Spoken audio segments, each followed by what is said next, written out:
Arvadı ilə bacı-qardaş kimi yaşayan kişilər. Bəzi valideynlər övladlarının həyatını belə məhv eləyir.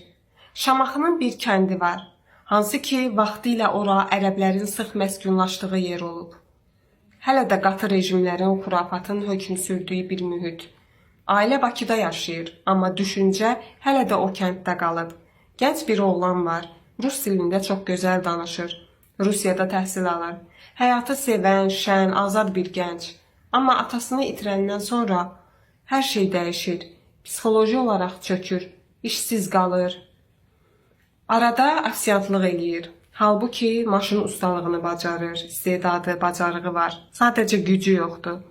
Valideyn isə problemin həllini evləndirməkdə görür. Evləndirsək düzələr. Oğlanı aparırlar mağazaya, kostyum geyindirirlər. Yalandan deyirlər ki, qohumun toyuna gedəcəyik. Səhəri gün evə bir qız gətirirlər və oğlan o an anlayır ki, bu onun toyudur. O qıza heç vaxt əl vurmur. Qızı bacısı kimi görür. Qız günlərlə, aylarla, səbirlə gözləyir. Amma oğlan sanki içində itib. Ana bunu eşidən kimi başlayır falçılara qaçmağa, çıldaq etdirməyə, içinə cin girir, bunun cinsi xəstəliyi var kimi sözlər.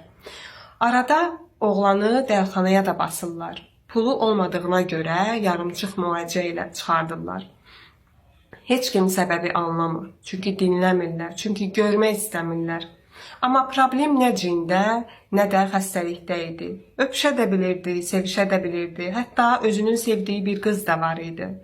Problem cəmiyyətimiz, valideynlərimiz idi. Bizdə çox ailələr belədir. Axundovun, Mirzə Cəlilin əsərlərindəki obrazlar bugün hələ də yaşayır. Onların nəsli kəsilmir. Çünki ən çox doğub törəyən nəsil də cahil təbəqədir.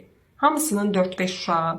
Heç görmürsünüz ki, intellektual bir ailənin 3-4 uşağı olsun. Uşağın psixologiyası pozulur, evləndirsək düzələr. Uşaq depressiyaya düşür, falçıya aparaq. Uşaq öz arzusunun dalınca getmək istəyir. Biz hansı fakültəni istəyirik, onu seçəcəksən. Və belə gənclərin həyatları məhv olur. Onlar sevməyən bir ömür yaşayırlar. İstəmədiyi qadınla, istəmədiyi kişi ilə ailə həyatı qururlar. Sonra xəbərlərdə qadın xəyanət elədi, kişi xəyanət elədi, ər başını kəsdi. Bu kimi hadisələrin kökünü eşələyəndə görürük ki, sevgisiz bir ailə dayanır.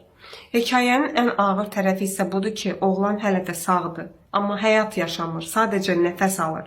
Çünki ailəsi onun seçim haqqını çoxdan əlindən alıb. Gənclər xəta etməklə böyüyür.